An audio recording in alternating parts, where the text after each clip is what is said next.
is nice. Oh, you hadn't seen that? Oh. Yeah, it's magnetic. Yeah. I got it from Vistaprint.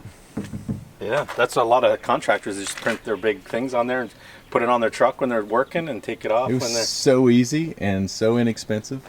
It's amazing now. Yeah. You just send a JPEG or whatever. And yeah, exactly. just like with Shutterfly now, I'm doing 250 photos. Just send them. So this is it, huh? This is the covered wagon. We haven't named it yet. All right, give us the walk around. Alrighty. Well, this is a 7x12 single axle. It's a 2990 axle. They keep it under 3,000 for some reason. Technically, I think it's a 3,500. 2990 pounds. Okay. Yeah. So they, I don't know why they rate it that way for some reason, because technically it's a 3,500, but Yeah. I think because there aren't electric brakes, maybe. Okay. So it's rated under 3,000. This was the gold package, so it's a little bit upgraded.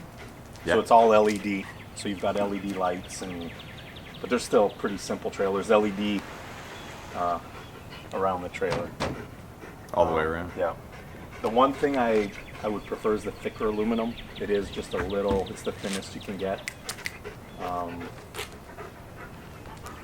It's got a 16-inch on center. So we've got good support inside. And then they've got the semi-screwless, so they only put it on the seams of the aluminum, which is kind of nice. So it makes it that you have less So vertical. the edges are... Yeah. more clean. Yeah, and they're only screwed in where there's edge of aluminum instead of on every 12, 16 inches. The wheel hub is a good 6 inches above. And I think you can actually flip these to raise it. The springs, flip the springs? Or? Yeah, you can rotate the entire axle or flip the spring. I think the springs stay on the bottom, but the idea is if we could...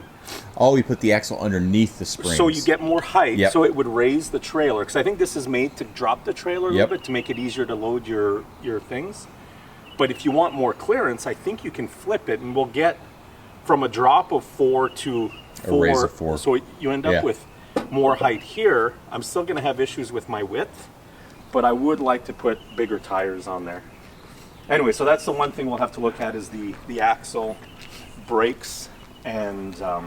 yeah, because you get more weight on there, you're definitely going to... Oh, it's got a metal block under there as well. Yeah. Yeah, so I think that you definitely would gain some height there by flipping that axle. yeah, because it is a little low. I really like the V-tongue, though. Yeah, the V just gives you a little bit more storage inside. Is this all... It's like a rhino lining, almost. It is, yeah. Underneath as well. Oh, the whole... They did the whole frame Nice. is sprayed with that. This door on the back, when we were talking on Zoom the other day, it's pretty sweet the way that thing opens. Yeah. So usually these you get, this is the most common door. Yeah? Sometimes you can get the barn doors. But this gives you that utility, so if you want to use it, obviously, as a cargo trailer or a toy hauler. And that soft open is kind of cool, too. Yeah, it's all under tension. And you've got the extra little ramp. All right, if I walk up in here. Yep. So we've done some insulating. Haven't done the floor, but the walls and the ceiling. I'm gonna go on this side because we don't have the. Say if we're both in the back, we'll lift the front up. But yeah, I've insulated with 1 inch. Oh, so that's got 1 inch in between there. Yeah, yeah. So I haven't lost any space yet. So I took out the plywood, put the insulation in. Is this factory wires? This is all factory. Okay. The only ones what are I've these cut. for? This is for the exterior lights. Oh, okay. Yeah. So this one I cut because this was for the interior door light. Yeah. Everything else is the way it was. So I just kept it through the insulation. So all the exterior lights are wired through those. How'd you cut this? I actually use my utility knife. Just a utility knife. It's clean. It's not too messy. I have a long 100-inch aluminum guide. Yeah. Clamp it, do a shallow cut, deep cut, done. My son was helping me, my 12-year-old. It's just a lot cleaner. I like your choice in chairs. Yeah.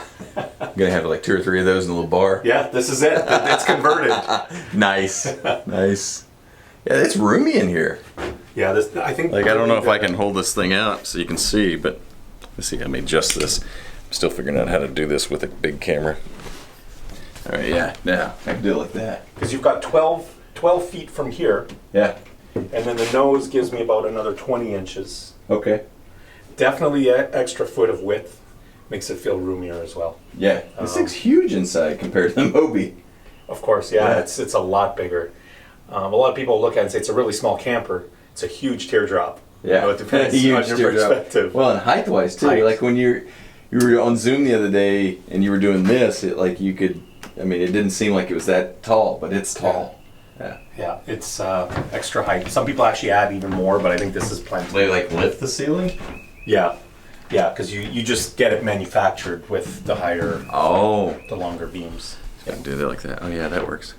The other thing that I was looking for in a trailer, it was hard to find the right trailer, but is 16-inch on center. Yeah. So you have a little bit more support. Because some of them do 24 on center. So it's just not as strong. Exactly. Okay. And then here in the ceiling, it's 24 on center. Nice. Yeah, that's max air fan size right there. If that, Yeah, I think if you can see the ceiling. 14-inch. So it's just got a little vent up there now, but you can just take the 4 screws out and drop your max air fan in. Put the new one in. Well, that's so much easier than cutting the hole yourself. Yeah. And it's all like finished in up here. Yeah. Nice. Honestly, I think this is one thing that's worth including. Yeah. In the purchase. Any ceiling cutting. It's one thing putting in windows. Yeah. But the ceiling and waterproofing and having the supports, and some guys do it with wood. Yeah. If you can weld, you add your beams. This is quite a few hours of work. It was the most stressful thing that I did on Mary's van. Was like cut a hole in the ceiling, and she's like, "Oh no, I trust you," and I'm like, "Yeah, but I don't trust me." I'm glad you do. I don't. Like, you're not the one that has to cry about this. Well, you have to cry about it, but I'm the one that has to feel bad about it. What is galvanium? I don't know. It's cheaper than aluminum, whatever it is. Is that something the X-Men invented? They made up a word to, but it's a cheaper roof material, I guess.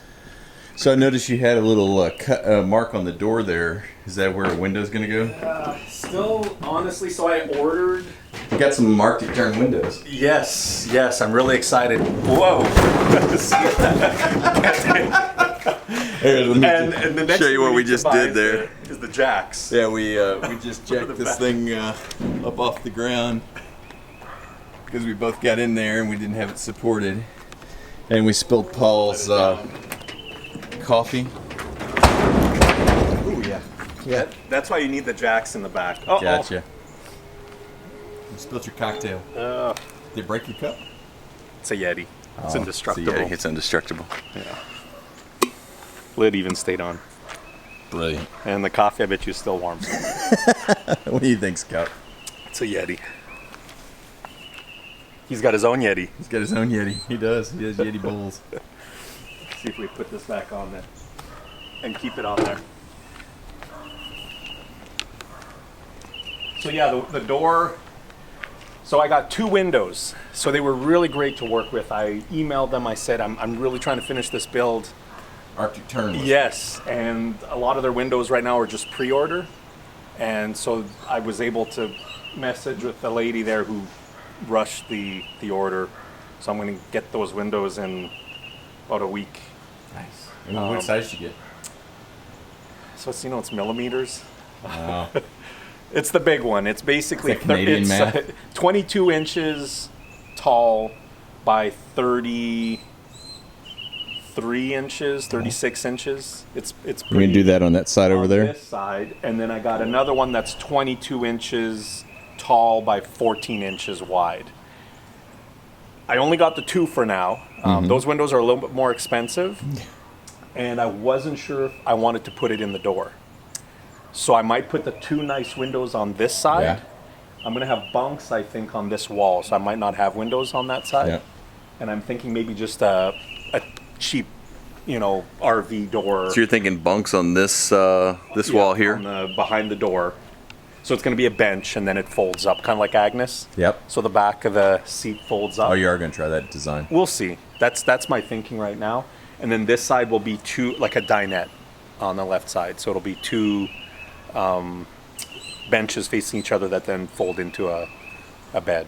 So probably 36 wide. And that's what we have to figure out. Right. The devil's in the details, because every inch matters. Yeah. So, if you include the 2x4 that's going to hold your bench or not, right? You lose an inch, or, it all makes a difference. So you want to get it fairly precise. So is that the plan today? We're going to the whiteboard? Yes. Okay. Yeah. Awesome. Figure it all out. You're going to have to hang out outside while we go to the whiteboard. All right, so what do we got here? Floor plans? Yeah, rough sketch. This was really not meant to be technical. This was me explaining to my son what I was thinking. So that's exterior right. If you're looking, well, actually, That's your door. If you're looking back from the front, this is left, exterior right. So door, kind of a cargo box, ladder. The top here, solar panels and a rack. Yeah. And then this is the roof vent, max fan, probably. This is the same, but on the outside on the right. So ultimately, I'd like to have a pull-out storage / maybe kitchen here. Yeah. Version 2. Thinking the hot water heater. Another cargo box over the wheel. This is too high. And then a nice big window. That's that Arctic turn window. That big one that's coming in next week. And then I think we'll probably have another one here. And then the interior, right now, this is the thinking, but this is the back. This would be to the outside. So there will be an outdoor kitchen. I really like the idea of an outdoor kitchen instead of indoor. But it's still covered. And then we can walk in from the back as well. So this is what's a little different from typical conversions. They either have the whole back as a kitchen, or the kitchen, typically they have the kitchen inside. I'd like to have kitchen partial and then be able to walk in through the back as well. So dinette that folds down. So this is a table. Bench that folds into So bunks. Yep. So will the dinette make a bed as well? Yeah. So you sleep basically 3, 4? This is a twin, so 2 would be tough. So 3. And then technically you have space here for a cot or a couple kids sleeping on the floor. Okay. So 2 down here in the bedroom or the dinette area, 2 in the bunks, and then maybe 2 1 or there. 2 there, yeah. Okay, so you Without a rooftop tent. Yeah, the idea is if you want to, you can get put a 6 lot people. of people in there. Yeah. And then the cabinets, kind of in the Vinos, and that's some of the stuff we'll have to plan is the electrical. So this was my picture of batteries. Oh, nice. I like it. It's very technical. That's all I figured out so far is there are batteries going in That's there. a battery schematic, and that's a very orthographic drawing there, Paul. Yeah, see, I've got the positive and negative. I like it. Yeah. All right. Like where we do the cutouts. Yeah. And that'll also dictate where the windows go. So in the next couple weeks, all that needs to be. Because I'm ready to put in walls if we had the electrical done, right? So today we have to sort the electrical. electrical, I think, is priority 1. All right. Well, let's talk about options.